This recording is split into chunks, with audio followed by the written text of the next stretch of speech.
In November, we went to the beach, and I felt like my time there was wasted because I wasn't able to get any reference photos because it was foggy the whole time. And today I decided, let's just paint the fog. Other people do, so let's see if we can get it to work.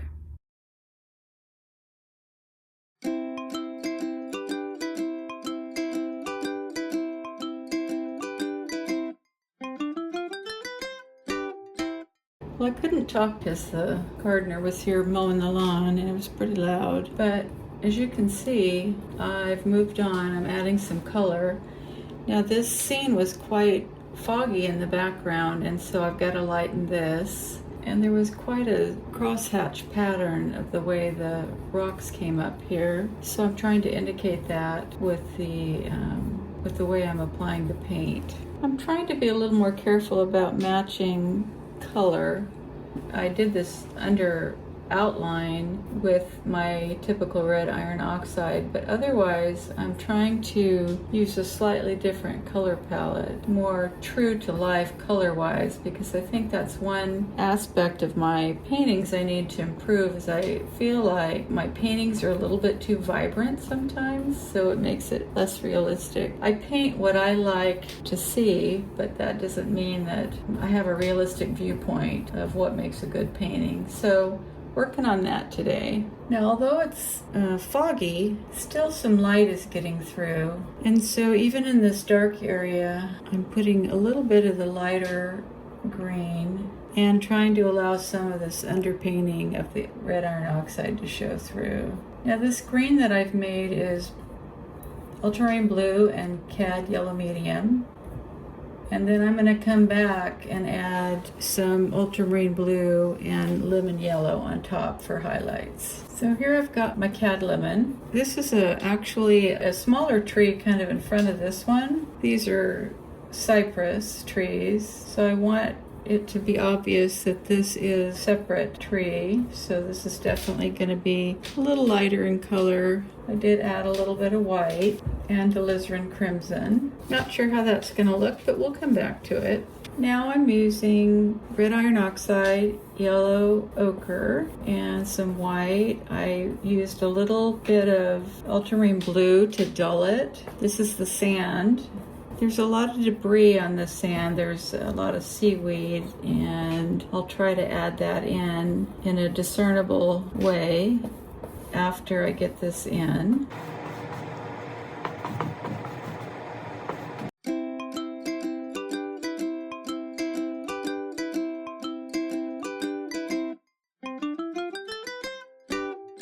I feel like this is a little bit too dark, too much of a medium color, so I want it to be distinguishable from the rock. So I added some white to my same color. We'll see if that is good enough. So this water is going to be a little tricky. You'll remember I said I was going to try to be true to the colors that I'm seeing. This little violet is a little bit exaggerated, but I want the water to make it obvious that it's a foggy, cloudy day and very little color. So hopefully the white things that I'm going to get in there will make it look like surf. This is the wet sand, so I want to bring that in a little bit. And then in here are shadows of the rocks.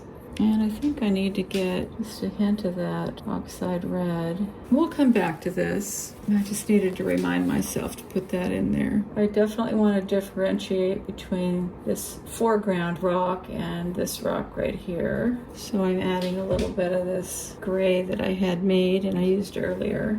Ultimately, you always do end up changing things around a little bit just to make it obvious what you're doing. Okay, so here's the tricky part. You saw the water here, the watercolor. It's kind of a grayish with a little lavender added to it. But what I'm detecting out in this part of the water is a little bit of teal, and I'm going to see if I can add it without making it overly dramatic. Let's see what happens. This might work. The water's a little bit brighter out this far, so I'll add a little bit more cobalt out here. Now it's okay to drag a little bit of your rock color into your water, because frequently you will see it either in shadow or just kind of under the surface. So I had to mix up some more ocean color, And it's not quite the same, but it's okay because not everything's the same color.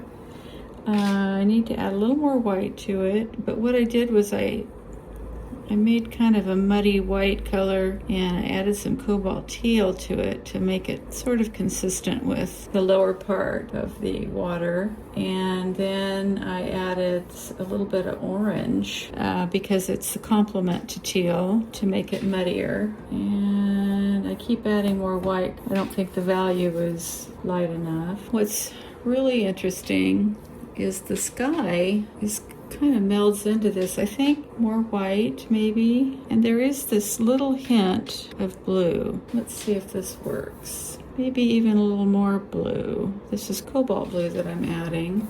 And if you've ever seen the fog at the ocean, you know it's pretty muddy. I do want some variation here and there in the sky, and I still need to lighten this up. This is way too dark.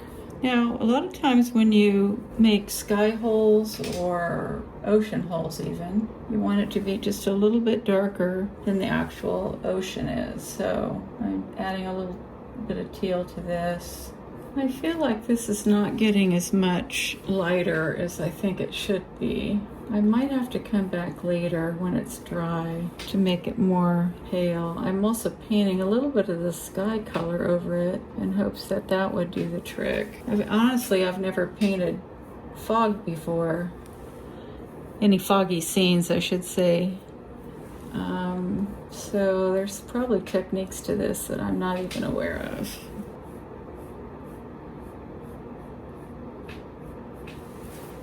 And there's not supposed to be any delineation between the ocean and the sky because they all kind of blur together. I think that's a little bit too dark too. So we'll see if we can lighten that up a little bit.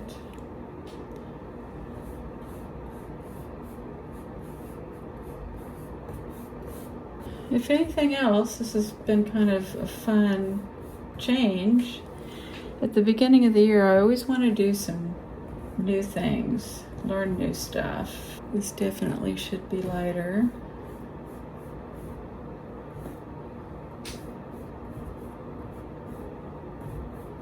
Now I'm going to get these trees in.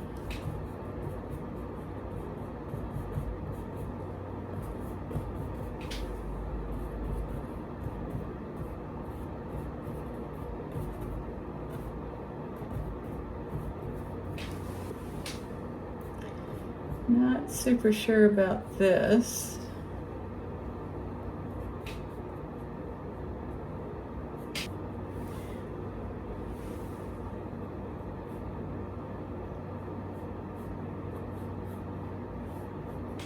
Well, let's step back and take a look. So I stepped back and found that this is too vivid, and I think the red isn't really appropriate right here. This needs less definition. This distance thing, not sure about that yet. So let's move forward.